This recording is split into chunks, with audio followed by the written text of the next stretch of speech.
again. Oh, and good morning to you. Magandang umaga, and welcome to today's episode of My PI Dream. A bit breezy here this morning, so I'm hoping it's not making too much noise on the microphone.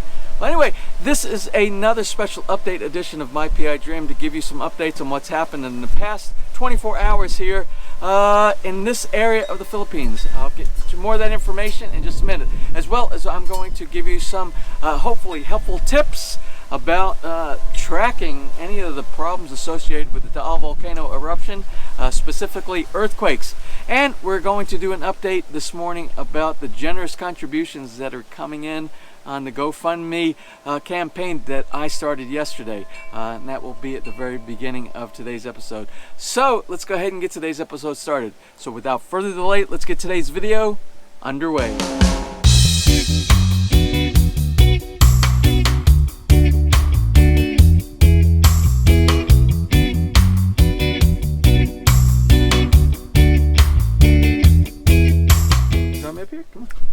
Good boy. Anyway, good morning again. Magandang umaga. And today's episode is going to be very short. I just want to give you some brief updates on what's been going on in the past 24 hours here in our barangay.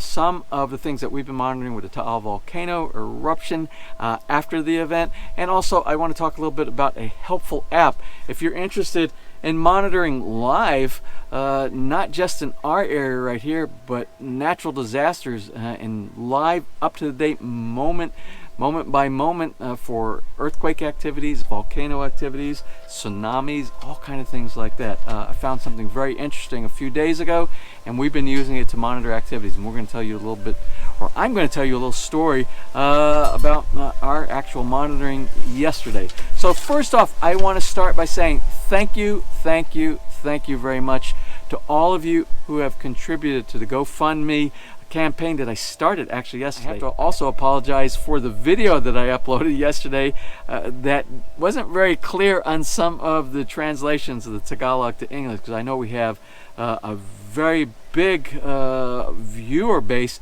of people who are in countries that are English speaking only. Let's go ahead and start with that first off. I uploaded the video yesterday that showed the evacuees. We talked with many of the evacuees in our barangay of Anilao right here. And what I wanted to do, I wanted you to see that you don't really see on the news in other countries other than the Philippines, the actual event that's going on here inside the Philippines. There are thousands upon thousands of people who are displaced, being absorbed by communities outside that 14-kilometer radius around the volcano, and these communities are bringing people into their houses, putting them in places like schools, shelters, churches like you saw in the one in our barangay yesterday. And of course there are costs that are associated with that, and we'll talk with that in just a minute. But anyway, I tried to do on YouTube, I tried to do the translation, the closed caption, the subtitles on there. We spent until 5:30 in the morning. What day of the week is this right now? I think this is Tuesday. I think it was Sunday night into Monday morning we tried doing all the translations, and if you've never done that before, there's a learning curve, and our learning curve that went up like this, we kind of got stuck at the little level right here. So we had a lot of the translations inside there. We paused because we needed some sleep. We woke up the next morning, we opened up, and we lost all those translations. So we'll try to do better on translations in the future. So for those of you who don't speak Tagalog and you stopped in the very middle, at the very end we set up a campaign. We set up a campaign through GoFundMe, our GoFundMe account that we established right after we delivered that video. Now, if you do not know what I wasn't able to even get the link inside. When I put the link on YouTube and I tried to edit the description with the link, it wouldn't accept it. There's some kind of anomaly going on with our YouTube video for that specific video. So in today's episode, I will make sure the GoFundMe link is inside there. So if you would like to donate, like many of you have already, to that GoFundMe campaign, you'll be able to do so with more ease. So I have a lot of stuff to cover this morning. I said it was going to be very short. So we set up the GoFundMe account. We've had many of you already who have donated. I set a very small goal inside there, and the goal was exceeded by within hours due to your generosity, because I say in my video yesterday at the very end, I talk about how conservative our vlog site is here, and we have a lot of people who really care, kind-hearted, and are generous, and you proved that yesterday. So I want to thank you. And as I am discussing this today, I am going to recognize those individuals who have already given, and if you are a contributor from here through our next videos, we'll continue to display all of those of you who are contributors to the evacuees here in our barangay. So that being said, next thing that I wanted to go on to was current events. Although the volcano is not erupting lava that I know of right now, if it is, it's very, very minor. We have some small smoke plumes that are still coming up out of the volcano. What I have been doing, I have been tracking. We keep the computer on 24 hours a day, and in the background we monitor eruptions, because yesterday on Monday there were two specific seismic activities that happened over near the volcano. One of them that was very strong felt here at Villa Feliz, at our home here, Villa Feliz. And the way I track those, I want to share an application that we've been, a website that actually tracks us in real time. And there is a website. It is hazardhunter.georisk.gov.ph. If you click on that, I don't know where that is, how far it extends outside the PH, but I know specifically inside the Philippines here, you're able to check anything like volcanic movement, tsunamis, earthquakes, all the effects from something like a volcano, like base surge, volcanic tsunami, and things like that. You can click on that, and you can monitor what your assessment. You can monitor your assessment of your specific location. So if you have an opportunity to look at that site, you live specifically inside the Philippines, you can see what type of a threat level that you have. Specific to us yesterday, we did a threat assessment level on our house right here. That's how we know exactly how far we are from the volcano, which is, I believe, 21.4. I think it's 21.4 kilometers from the center. And you can see how close we are when we do drone flyovers from the backyard here, going towards Taal Lake, going towards the volcano, which we did one of those videos yesterday. I just wanted to see what the activity looks like. The sky was clear enough yesterday, so we got some type of visualization of the volcano's activity. So I will probably have put that, as I was talking today, in today's episode. You'll see our little drone flyover. Now, I wanted to get back to one more point about this application. Yesterday, we had a seismic event that happened here at exactly 8:59 p.m. local time here. Now, just before that, we got a phone call from our sister-in-law, who was out and about before she came. They're staying with us right now as part of the evacuation. Even though they're not in that 14-kilometer area, they're about 17 kilometers, and they still are a little shell-shocked from being evacuated from the British Virgin Islands from the hurricane that struck and devastated them and forced them to evacuate the BVI. So they're staying here with us with their family as kind of like an evacuee family type of situation. Well, she called us up at 8:25, I believe it was, yesterday, and she said, "Did you feel that earthquake, or the trembling in your house like we did?" Well, it wasn't quite so bad over here. We're about 5 kilometers away from them. But about 35 minutes later, at exactly 8:59, we felt a very big seismic event inside the house. So what we did is we went on to the Hazard Hunter PH application I was talking about, and we looked at what is the biggest event. And you can see, I'll show you in this explanation, I will show you what we found. We found the biggest event that was on there. We clicked on it. It showed that there was an event at 8:59 exactly, and it was a 4 I believe, let me see if I can find the photo. It was a 4.2 in magnitude at a location that was like a little peninsula area on land that was south of Taal Volcano. And we felt it very strongly. And the one that happened earlier, which I believe it happened at 8:23, we looked at that one, and that was I believe it was a 3.3 magnitude, but it was inside the water. They felt it there. We probably felt it here, but we were probably moving around and didn't notice it quite so much. So it's a great application. So there is still activity going on over, specifically seismic activity, lots of seismic activity every day since the volcano, but most of it is on the west side of the volcano, in that general area.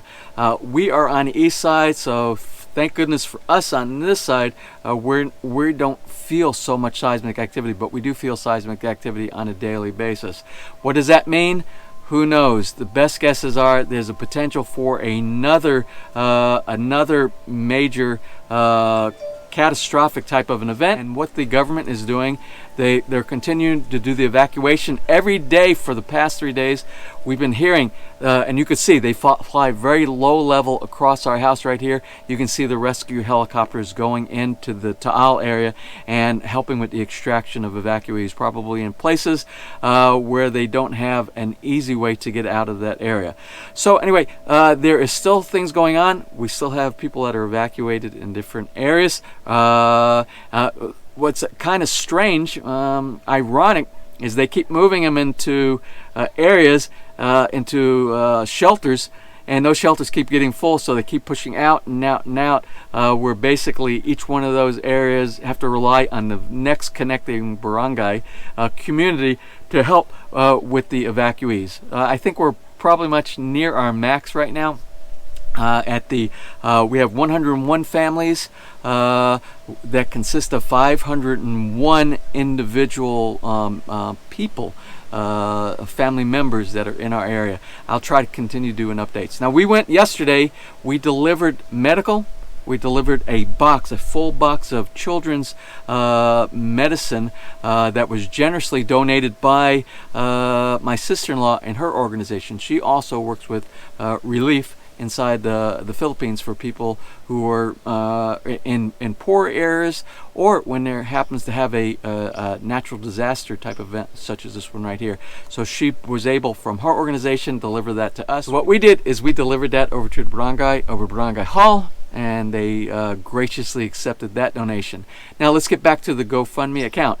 Now, again, this is new to me, and we want to make sure that this is as transparent as possible. So I will tell you, because of you, we have been extremely successful with receiving donations. I set a very low goal, and it was exceeded by, it was around 10 p.m. last night, which is something like so many hours, just hours from when I first established the campaign. Thanks to you and your generosity. So because it was so successful, we received something from GoFundMe, the GoFundMe team, and they said they have to do a review. So what I'm trying to get as, the money is sitting inside the GoFundMe account, and we are requesting release so as quick as possible, so that we can release this to buy things like water, food, medical supplies, those diapers from all those babies that are out there, all these different things that they need inside our barangay. We'll keep you up to date on that. Plus, we will be very transparent in the amounts that we receive, which you will see that when you go to the GoFundMe campaign that we've started up. It shows you the exact amount that's inside there. It takes several days for that to go through the GoFundMe team. And when those funds are released to us here, we will go and we will do the purchases for all those needed things that we need inside our barangay. Now, it sounds like it could be a long time, but it's not really a long time. They have I think it's a 2 to 5 day release, business day release from the GoFundMe account. And then we have to do it the most economical way to be able to get it from that U.S. A bank account over to our account over here. We won't use what we use for the house because there are fees associated, and we don't want to pay fees. We want the maximum amount that comes out of the GoFundMe donations to come here, and not have much of it absorbed through any type of transaction fee. So we're going to use Western Union, to go from a bank account to the bank account here, and there is 0 fees. And the what I looked at, the exchange rate is very good. So we will continue to report. Like I said, we'll be transparent, and we'll show you the money that comes in, the exact receipts for what we're sending to the barangay.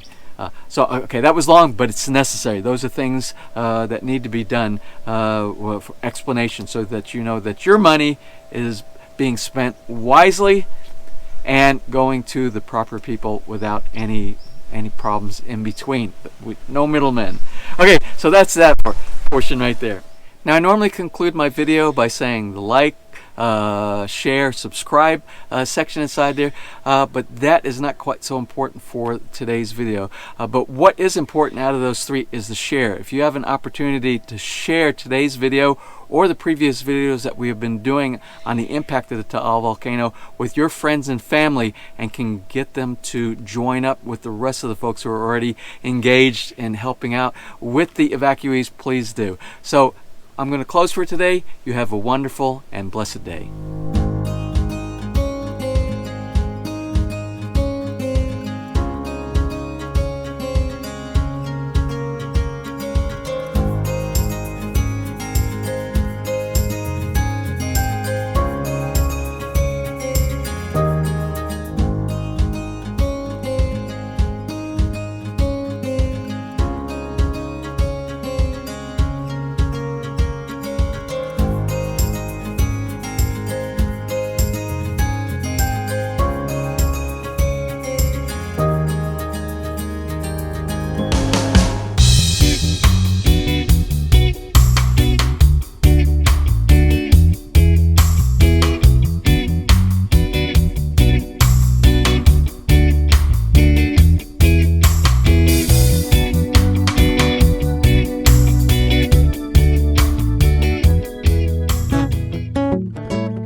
If you enjoyed today's episode and you would like to see more just like these, just click on one of the helpful links over to your right, and you might be able to pick up on some good information on DIY projects, how to, or if you are interested in moving to the Philippines and building, you'll find answers there as well.